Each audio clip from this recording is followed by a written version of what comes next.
আসসালাম সবাই, কেমন আছেন? আপনাদের জন্য পার্ট 2 নিয়ে চলে আসলাম। দেখেন, এখন আমরা 8th ফ্লোরে আসি। এখন টেবিলে বসি কিছু খাওয়ার জন্য। আব্বু এখানে পরোটা আর কারি অর্ডার দিছে। আর আমার জন্য দই ফুচকা, আমার ফেভারিট দই ফুচকা।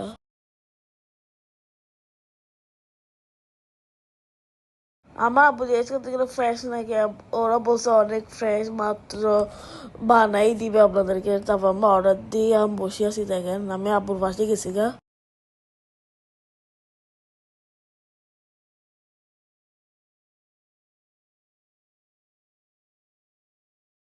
এরিয়াতে আমার দই ফুচকা শিখেছে ফেভারিট, আর আমি খাচ্ছি। দই ফুচকাটা কিন্তু অনেক মজা হয়েছিল, যেটাই বলেন। আমার আম্মু ট্রাই করে দেখছিল, আমার আম্মুরও ভালো লাগছিল দই ফুচকাটা।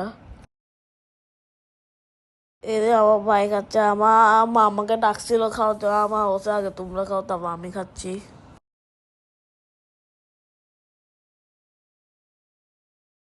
এদিকে দেখেন পরোটা চলে আসছে, আর আমি খাচ্ছি রায়তা দিই। খাওয়া দাওয়া শেষ হয়ে এখন আমরা নেমে যাচ্ছি। দেখেন,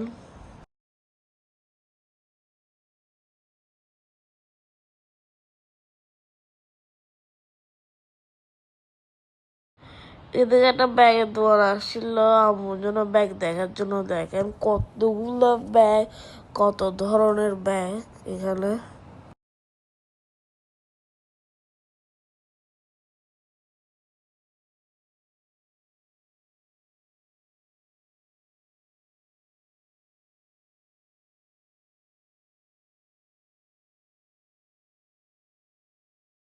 আব্বু একটু নিচে গেছিল একটু সিগারেট খাওয়ার জন্য। ওখানে একটা মেয়ে আসি আব্বুকে বলতেছে কিছু টাকা দেওয়ার জন্য। আমার আব্বু বলছে আমি তোকে শপিং করে দিব, তুই আমার সাথে আয়। তারপর আসি, আম্মুকে আসি বলছে কি লাগবে দেখো মেয়েটা। তারপর ও দেখতেছে, দেখেন 3 পিস দেখতেছিল এখানে।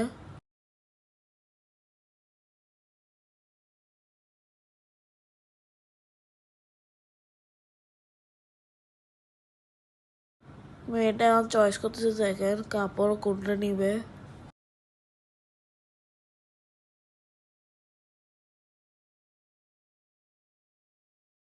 তারপর এদিকে দেখেন পছন্দ হয়ে গেছে মেয়েটার কাপড়। তারপর আম্মুটা সাইজ দেখছে ঠিক আছে নাকি, তা বলছে ঠিক আছে, আর নিতেছে।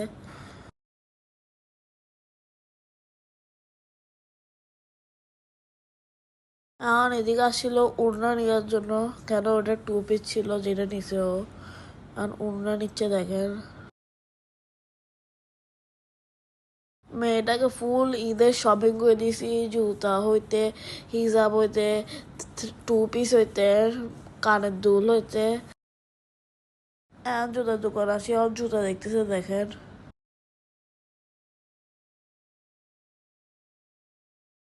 ওরা পছন্দ নেই, এখন এখানে আসি দেখতেছে দেখেন জুতা। এখান থেকে এক জোড়া ওর জন্য দিছি, আর এক জোড়া ওর মায়ের জন্য দিছি।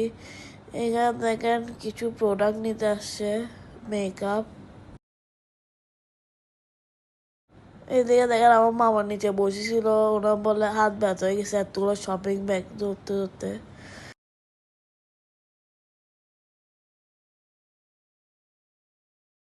এখানে এখন কানের দুল নিতে আসছিল, এখন বের হয়ে গেছে দেখেন। ওর মা অনেক খুশি হয়েছে ওকে এতগুলো শপিং করে দেওয়ার পর। ওর মা আমাদের জন্য অনেক দোয়া করছে। সবাই ওদের জন্য দোয়া করবেন, আর আমাদের জন্য বেশি বেশি দোয়া করবেন। ভিডিওটা যদি ভালো লাগে লাইক শেয়ার কমেন্ট একটা ফলো দিয়ে যাবেন, আর ইউটিউব চ্যানেল সাবস্ক্রাইব করে দিয়ে যাবেন। সবাই ভালো থাকবেন, সুস্থ থাকবেন, স্টুডেন্ট বেরিয়ে থাকবেন। আল্লাহ হাফেজ।